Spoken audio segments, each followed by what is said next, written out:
Assalamualaikum warahmatullahi wabarakatuh. Perkenalkan, nama saya Kurnia.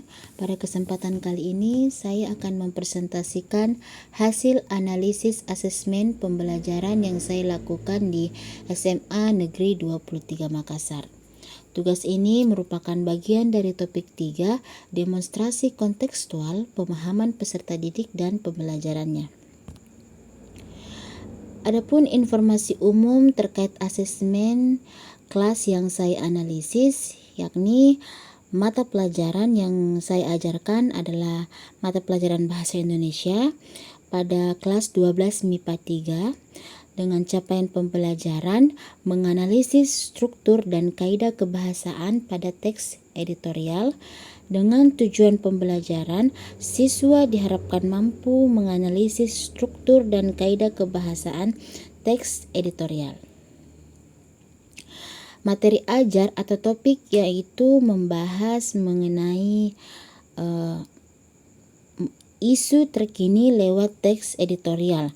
Kemudian jenis asesmen yang saya gunakan adalah asesmen formatif dengan bentuk asesmen tes tertulis berupa lembar kerja peserta didik.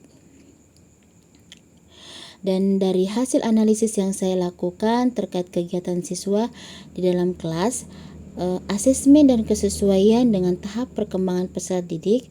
Bagian asesmen yang menunjukkan kesesuaian dengan tahap perkembangan peserta didik adalah pada saat proses pemberian asesmen dalam bentuk tes tertulis.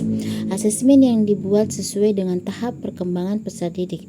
Pada usia 15-17, anak usia tersebut sudah mampu untuk berpikir secara abstrak dan mereka juga sudah mampu untuk menarik kesimpulan dari informasi yang tersedia.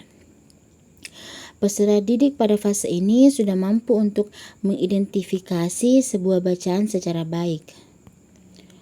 Kemudian, bagian dalam asesmen yang menunjukkan kesesuaian dengan perlunya mempertimbangkan aspek lingkungan budaya dan karakteristik peserta didik.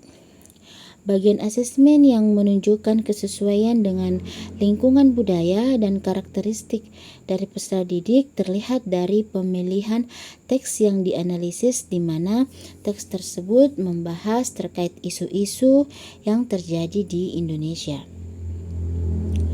Selanjutnya, bagian mana dalam asesmen tersebut yang menunjukkan kesesuaian dengan kemampuan peserta didik. Asesmen yang diberikan sudah sesuai dengan kemampuan peserta didik, di mana LKPD yang diberikan, guru menuntut siswa untuk mampu mengidentifikasi kaidah dan struktur dari teks editorial yang harus disertakan dengan alasan-alasan dari peserta didik terkait jawaban yang diberikan. Dan di akhir pembelajaran, guru bersama dengan peserta didik membahas bersama terkait jawaban dari LKPD sehingga peserta didik mendapatkan pemahaman yang lebih terkait pembelajaran pada hari itu. Kemudian bagian mana dari asesmen tersebut yang menunjukkan kesesuaian bahwa sudah memberikan ruang bagi peserta didik untuk memberikan umpan balik terhadap proses pembelajaran peserta didik.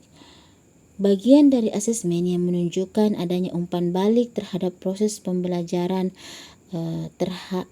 terdapat pada asesmen formatif, yakni dalam bentuk LKPD, di mana guru memberikan LKPD untuk setiap peserta didik yang akan dijadikan sebagai acuan terhadap pemahaman peserta didik terkait dengan tujuan pembelajaran yang akan dicapai pada pembelajaran tersebut. Kemudian, jika Anda menjadi guru di kelas tersebut, hal apa yang ingin Anda tingkatkan untuk lebih memaksimalkan efektivitas asesmen dengan memperhatikan tahap perkembangan peserta didik, lingkungan budaya, dan karakteristik peserta didik serta kemampuan peserta didik? Tuliskan pendapatmu secara lengkap. Jika saya menjadi guru pada kelas tersebut untuk memaksimalkan efektivitas asesmen di akhir pembelajaran, sebelumnya saya akan menginformasikan kepada peserta didik terkait materi pertemuan selanjutnya, sehingga Di awal sebelum pembelajaran dimulai, saya akan memberikan pertanyaan tentang pemahaman awal peserta didik terkait apa yang mereka ketahui dari materi yang akan dibahas pada pertemuan hari ini.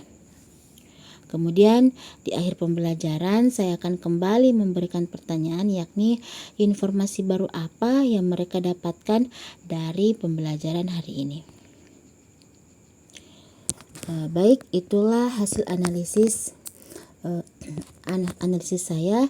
Saya akhiri dengan mengucapkan Assalamualaikum warahmatullahi wabarakatuh.